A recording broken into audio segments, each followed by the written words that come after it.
Iran અને Israel America વચ્ચે સર્જાયેલી યુદ્ધની પરિસ્થિતિના કારણે હોર્મુઝ સ્ટ્રેટ પાસે અનેક જહાજો ફસાયા છે, જેના પગલે સમગ્ર વિશ્વમાં ક્રૂડની સમસ્યા ઉદ્ભવી રહી છે। ગઈકાલે ગુજરાતમાં ઈંધણની અછત હોવાના મેસેજો સોશિયલ મીડિયામાં ફરતા થયા બાદ અમદાવાદ, વડોદરા, સુરત, રાજકોટ સહિત રાજ્યભરમાં પેટ્રોલ પંપ બહાર વાહનોની કતાર લાગી હતી।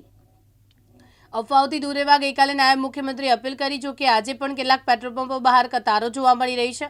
ત્યારે મુખ્યમંત્રી ભૂપેન્દ્ર પટેલ દ્વારા પૂરતો જથ્થો ઉપલબ્ધ હોવાનું અને લોકોને લાઇનમાં રહેવાની જરૂર નથી તેમ જણાવ્યું હતું। કોઈ પણ જાતની અફવામાં દોરાઈ અને ગેસ, પેટ્રોલ કોઈની પણ ક્યાંય લાઇનમાં રહેવાની જરૂર નથી। તમારે બધાએ એક જ વસ્તુ છે કે જ્યારે બધા સાથે છીએ તો કોઈને તકલીફ પડે નહીં એવું માન્ય વડાપ્રધાનશ્રી પણ કેન્દ્રમાંથી પૂરતું ધ્યાન આપી રહ્યા છે। અહીંયાથી રાજ્ય સરકાર પણ એની પર પૂરતું ધ્યાન આપી રહ્યા છે। એટલે કોઈ અત્યારે કોઈ ડીઝલ, પેટ્રોલ કે ગેસની કોઈની શોર્ટેજ નથી। બધાને પૂરતું મળી રહ્યું છે, મળી રહ્યું પણ છે અને મળી રહેવાનું પણ છે। તો આ બધા જ આપણે સૌ સાથે મળી અને આગળ વધીએ અને વિકસિત ગુજરાત માટે આપણે સૌ સાથે મળીને આગળ વધીએ એ જ અભ્યર્થના। બોતાભાઈ શેખલિયા, દિવ્યાંગ ન્યૂઝ, બોટાદ।